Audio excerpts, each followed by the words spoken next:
Hello, beautiful humans. Welcome back to Kick Up Flicks. My name is Chris D, and I hope you are having a wonderful day. So, we are going off with episode 12 of the Shaman King.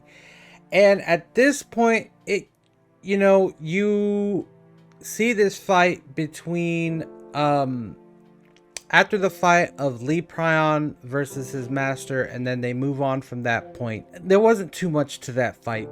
So, one thing that kind of confused me, this is kind of an important question that I actually had in my head that wasn't really explained right. Lee Prion's master was first brought down because he had passed on after he died. When he came back, did he go all the way back to where he was? How did he end up back from that realm, or who brought him back to put him in this body and made him evil? Now I can see that the Tao family can force a spirit to be bad when they are possessing like a body that they created. So can they do that with as many spirits as they want, or are they limited to certain things? I wish they kind of explained that a little bit, but you know, this fight really didn't last too long, so I just wanted to kind of see what you guys think. Let me know down in the comments. Look at this picture is really important for me. So look at Sword Ryu's hair. His hair got split, and then his pompano, which is what that thing is called, got split into two.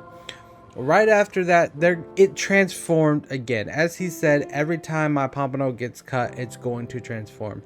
And they keep thinking of creative ways to change it. So it went from the front, and now if you look at Ryu's back, at this back of his hair, they look like horns now. Like, why did they turn the horns? And which I find brutally hilarious, to be honest. But you know, everybody here is here as a group ready to fight Tao, and they do a pretty good job. Ryu cuts off one arm, Horoho freezes off, and that arm falls off together, but he falls off. But one thing that the dad keeps saying is, all of you have doubt and hesitations in your move when fighting another human or doing whatever. I think this is also a teaching moment to see confidence. And that is very important. At the end, guess what? The man does lose.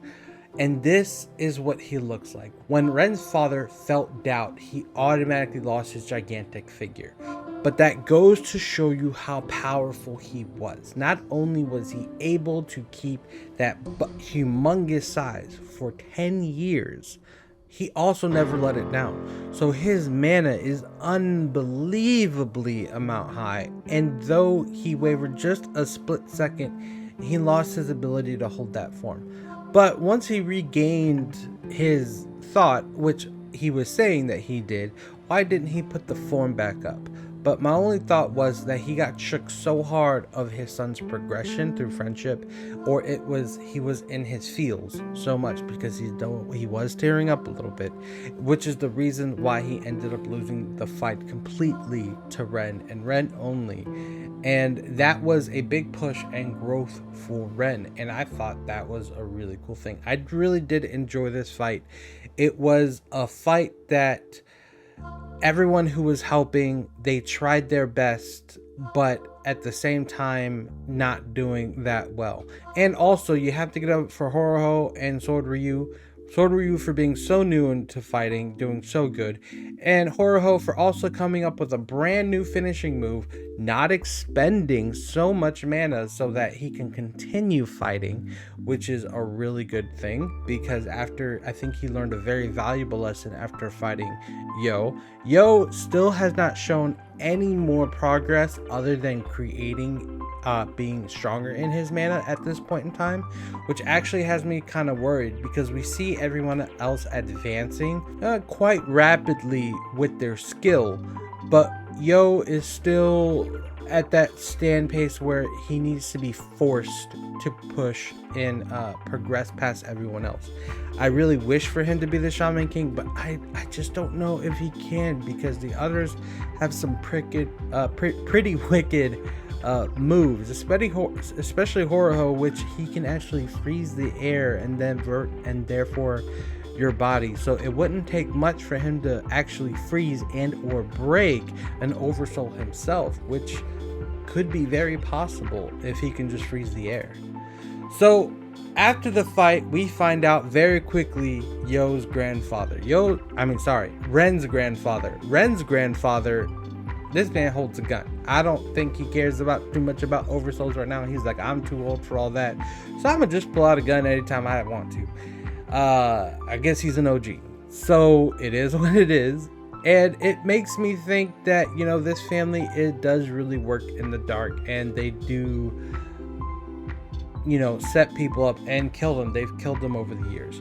But one thing, again, that became really apparent and really important was the grandfather gave a lesson about good and evil.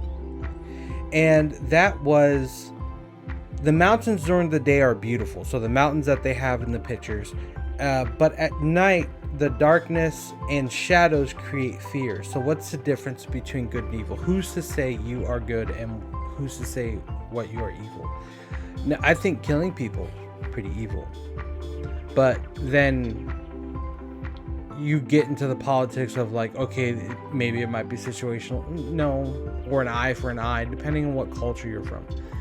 But at that point in time, in that presence, let's say people just look at you and think you're an evil person without even knowing you. That might be kind of what they are talking about in that realm a little bit more. It might make it a little bit easier to understand, but it's very much true. Have you ever been to a place where you think it is the most beautiful place in the whole entire world, like some woods, or if you're hiking on top of a mountain, but what is the number one thing you want to do? Oh, let's get out of here before it's dark, because when it's dark, I don't want to be here. I don't want to be here what crawls here. I don't want to know what flies here. I don't want to know bears or cats or anything that can see me and I can't see it, right? The woods or the mountain does change the fear level when it comes to night, because us as humans, we see incredibly less than we do. And believe it or not, your walking gait, which means your stride, actually does change. It becomes longer when it's at night.